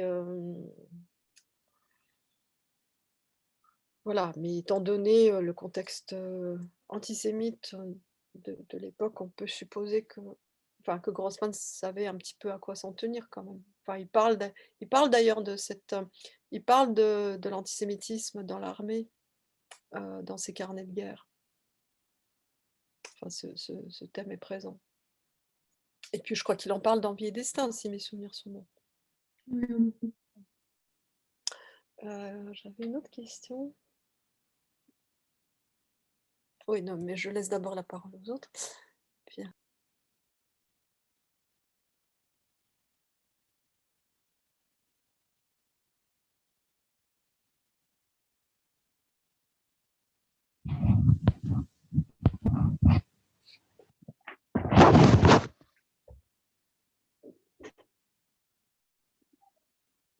Oui. Oui, excusez-moi, Françoise Defarge.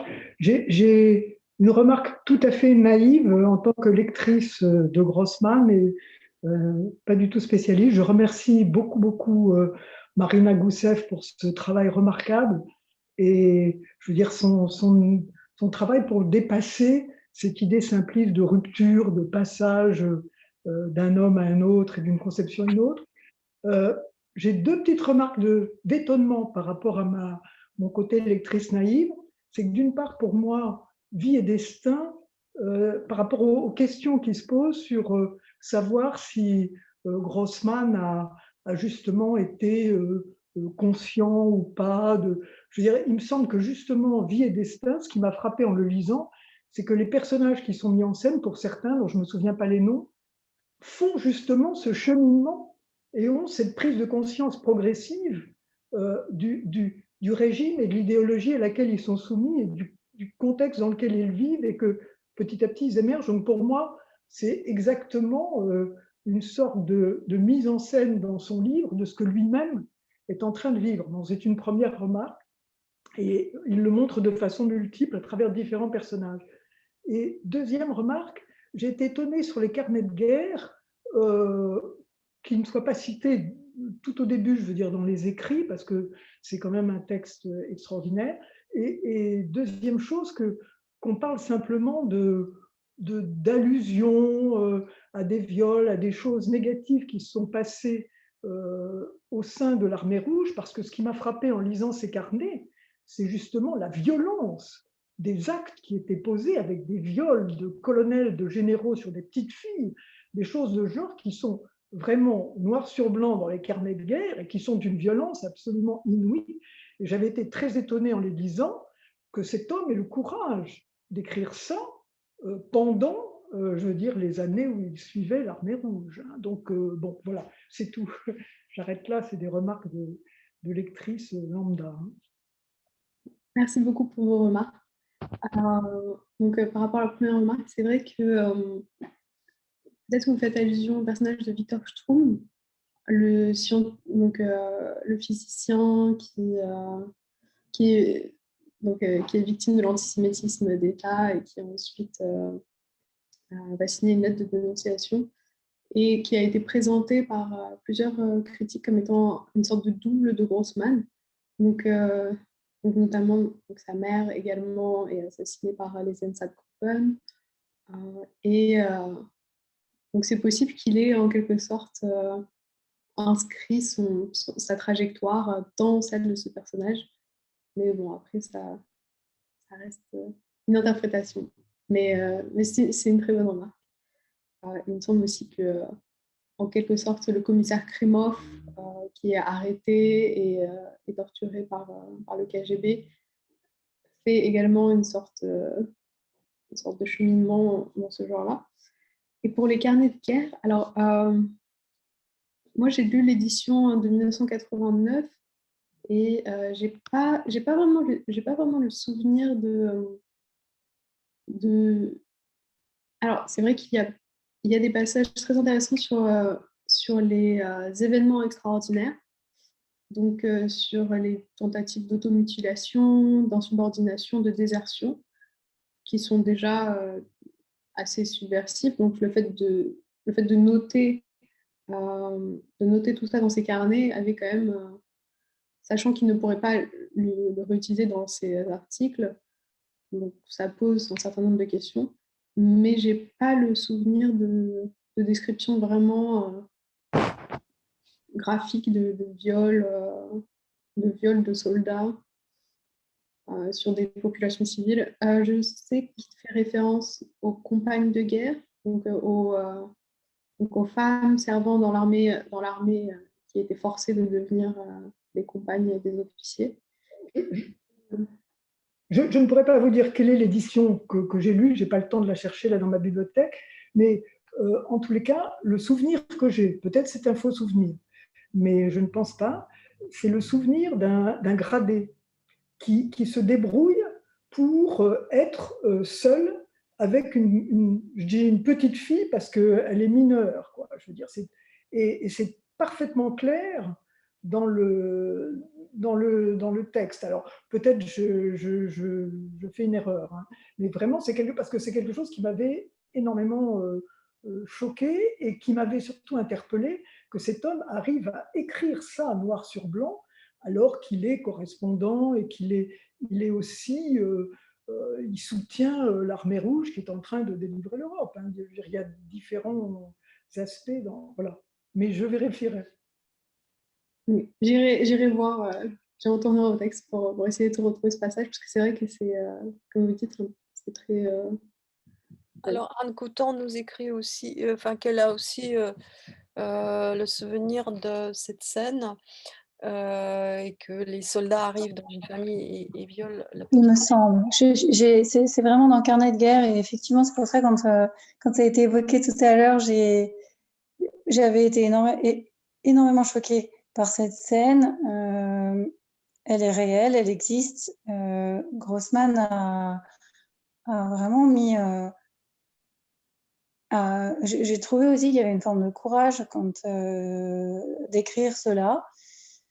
Et il y avait un réalisme non socialiste dans cette écriture. Il y avait un réalisme tout court.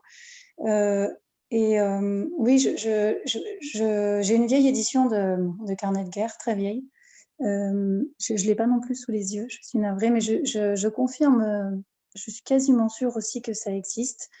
Et je me permets de rebondir, de continuer sur ce sujet-là. J'avais d'ailleurs notamment été choquée dans le livre noir. Tout est choquant dans le livre noir de toute façon.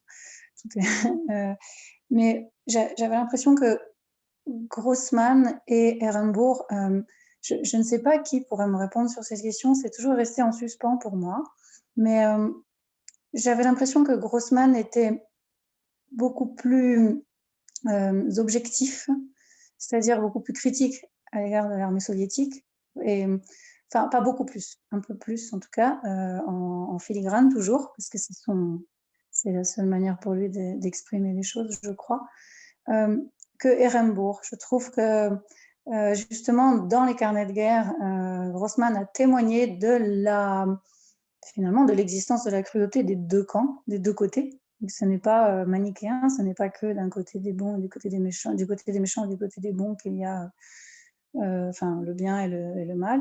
Alors que Ehrenburg, je l'ai trouvé un peu plus, enfin, beaucoup plus. Ben, après, c'est ce qui se comprend, en fait. La violence était telle que je pense que la violence des camps a été telle qu'on ne pouvait pas ne pas énoncer le pire. Mais j'ai trouvé que Rimbourg avait peut-être un regard plein d'affect et qui était logique. Et alors, là où Grossman a su voir que des deux côtés, il y avait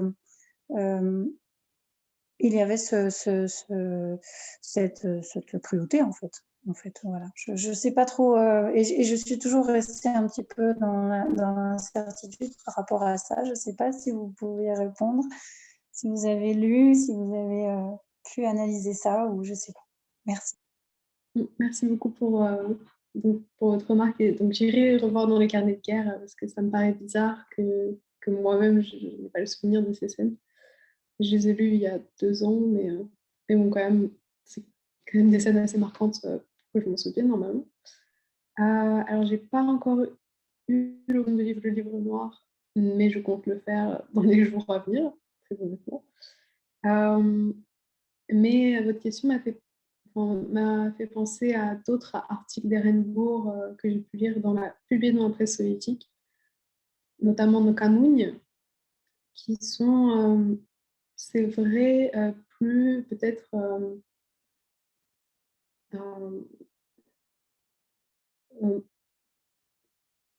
alors je sais pas si plus proche, plus virulent au niveau du discours de propagande, je sais pas si ce serait le bon terme, mais c'est vrai qu'il me semble qu'il a été même accusé par Anthony Beevor, un historien britannique, et d'avoir causé les violences de l'armée rouge en entrant en Allemagne par juste la force de son discours de propagande déshumanisant contre les Allemands, les accusant d'être des bêtes à abattre. Donc, bien sûr, une remarque critiquable. Mais donc je peux malheureusement pas confirmer le sentiment que vous avez eu en lisant le livre noir, mais je le garde en tête pour ma propre lecture. Merci beaucoup. Oui, en fait, je l'ai trouvé beaucoup plus radical, même si ça se justifie, mais complètement.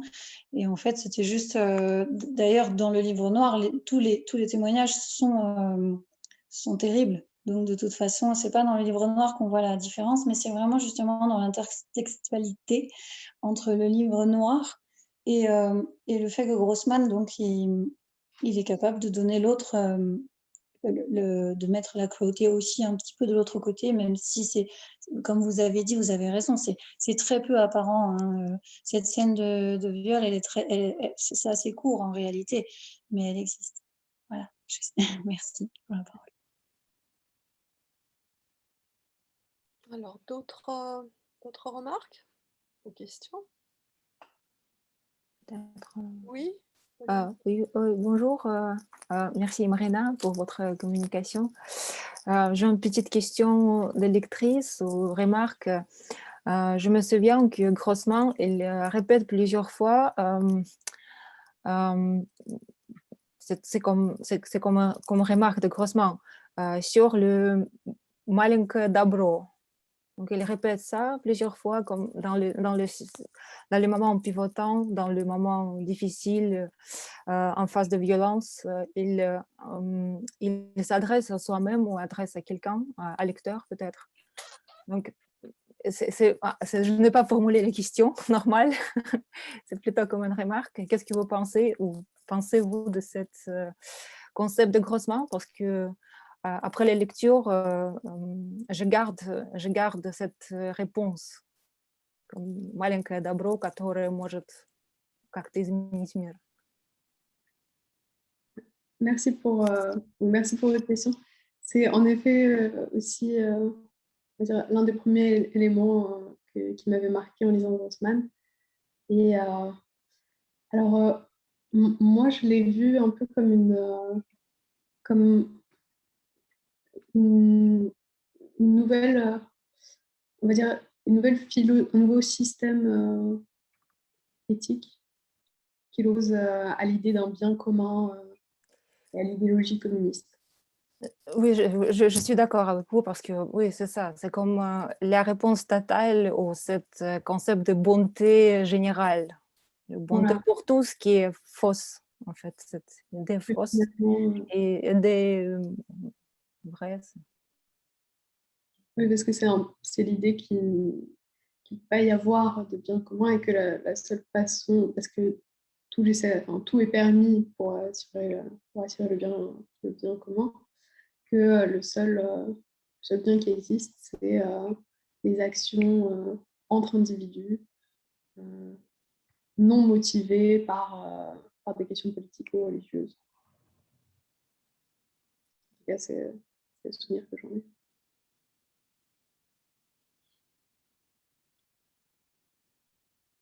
Merci. Alors, Merci.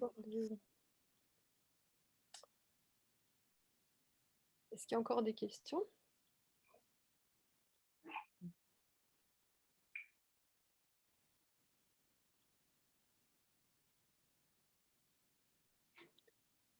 En tout cas, je ne vois pas de main.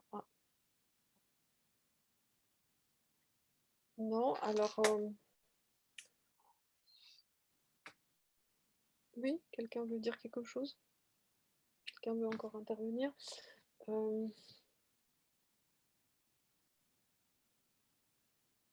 regarde, parce que j'avais plein de questions, mais Marina, vous avez entre-temps répondu.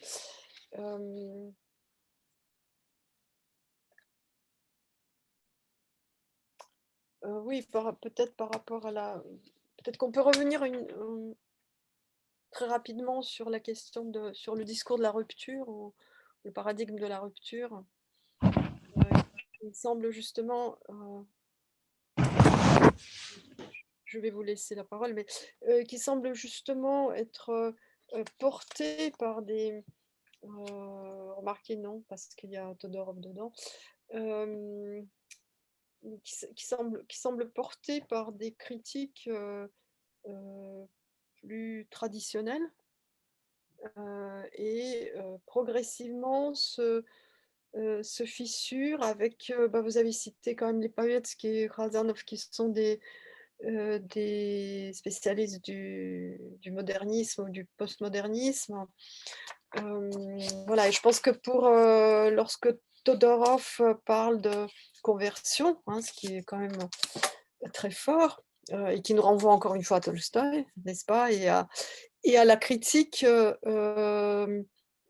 au paradigme de rupture qui a été beaucoup appliqué à Tolstoï, que Michel Couturier, justement, voilà, vient nuancer. Quant à Todorov, je pense qu'avec Grossman, il a vécu lui-même une sorte de conversion en tournant le dos au formalisme qui était quand même son grand sujet, pour finalement s'intéresser beaucoup plus à la littérature qui nous aide à vivre et qui nous permet de nous repérer dans le monde. Donc je me demande si, il faudrait aussi étudier le contexte et mettre en perspective les différents discours critiques pour comprendre aussi comment s'est construite cette image de Grossman. Voilà, je ne sais pas si vous avez quelque chose... voilà, si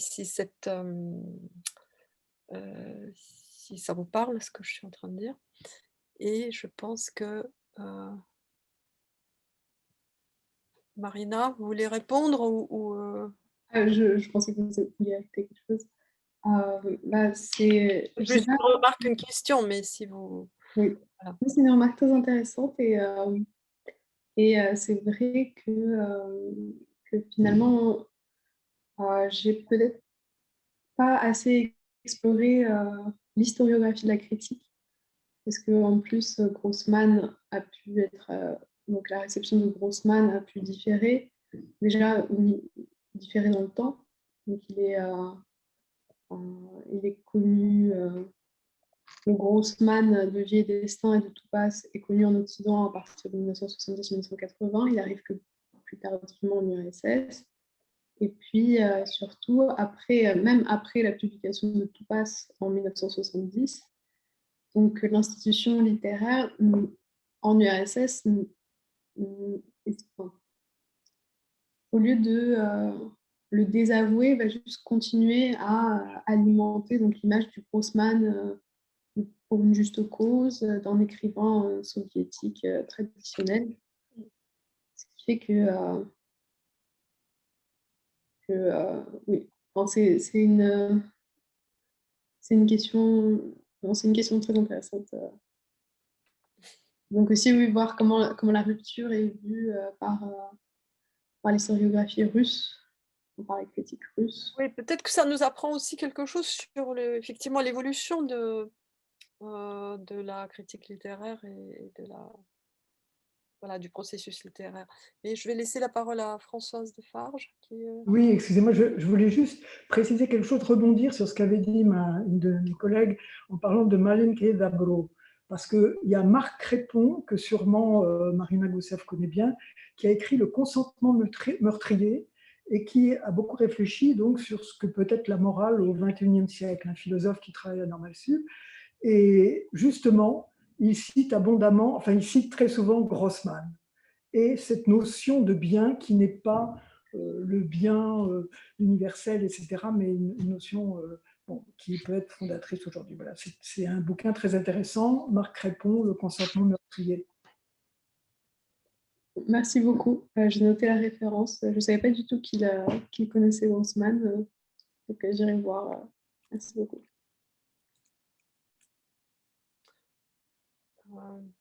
Evelyne, et ce sera peut-être l'avant-dernière question, parce qu'on leur tourne. Donc, Evelyne Underline. Et ensuite... Voilà. Evelyne, est-ce que vous nous entendez? Voilà. Est-ce que vous m'entendez? Oui, oui. Oui, alors simplement, je me permettrai de revenir sur une question qui, à mon avis, n'a peut-être pas été assez développée et qu'en tout cas mérite de l'être. Il s'agit vous l'avez évoqué, de l'évolution non seulement de Grossman durant sa vie et son activité de journaliste et d'écrivain, mais ce qui me paraît aussi intéressant, c'est d'étudier l'évolution de sa réception, que ce soit en URSS et en Russie post-soviétique.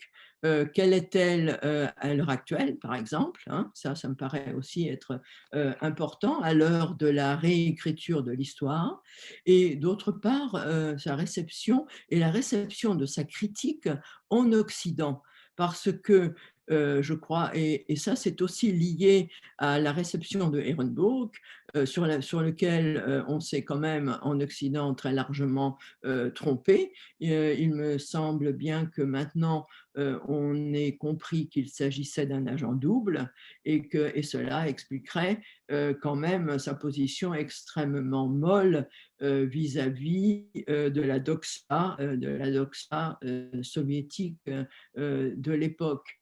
quant à l'Occident, les critiques de Grossman et les œuvres de Grossman elles-mêmes ont été très peu prises en compte jusque dans les années 80, 90 même, puisque en fait, celui qui a crevé véritablement l'abcès de cette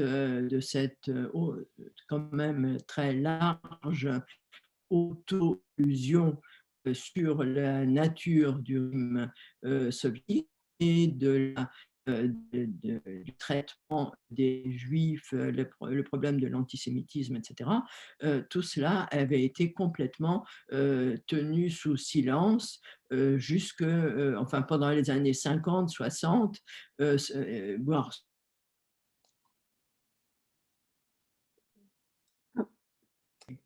Ça y est, vous m'entendez? Je crois que j'ai été... Il y a eu un petit... Est-ce que vous voulez bien reprendre?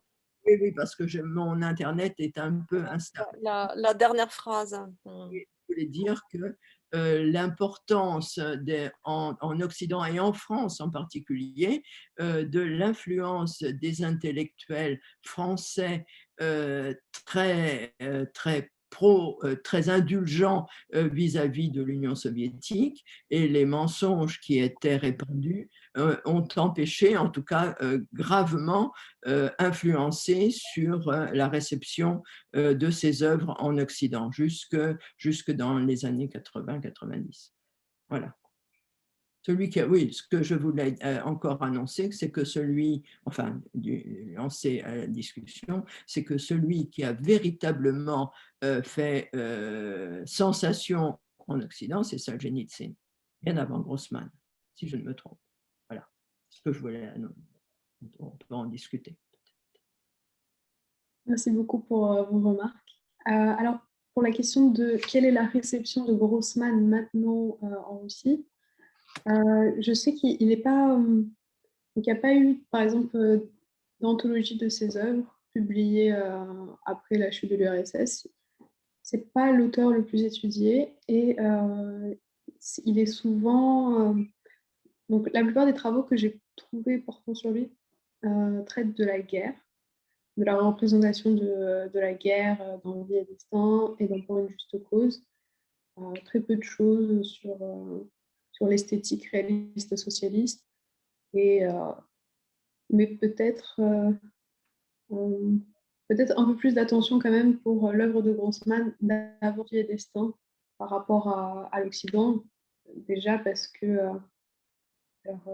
Bayer Jorgensen a traduit Pour une juste cause en 2008, il me semble, je crois. Et Glukov, Stepan Kolchugin, ces récits, ces nouvelles des années 30, début des années 40 ne sont pas accessibles en traduction. Donc, ça a aussi quelque chose à prendre en compte en étudiant la critique. Et pour la réception en Occident,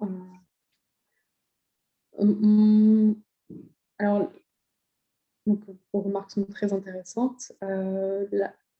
Personnellement, moi, j'ai eu l'impression qu'il était présenté, en tout cas maintenant, comme un écrivain dissident.